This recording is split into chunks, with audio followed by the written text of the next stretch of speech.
Ang sinumang tumatanggap at sumusunod sa mga utos ko ang siyang nagmamahal sa akin. At ang nagmamahal sa akin ay mamahalin din ng aking Ama.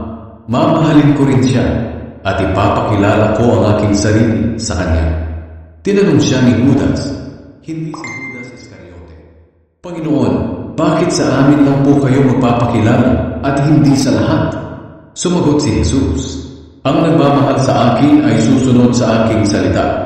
Mamahalin siya ng aking Ama at mananahan kami sa kanya. Ngunit ang hindi nagmamahal sa akin ay hindi sumusunod sa aking mga salita. At ang mga salitang narinig niyo ay hindi nanggaling sa akin, kundi sa Amang nagsugo sa akin. Sinasabi ko ang mga bagay na ito habang kasama niyo pa ako.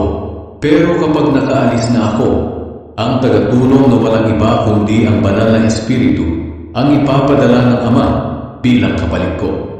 Siya magtuturo sa inyo ng lahat ng bagay at magpapaalala sa inyo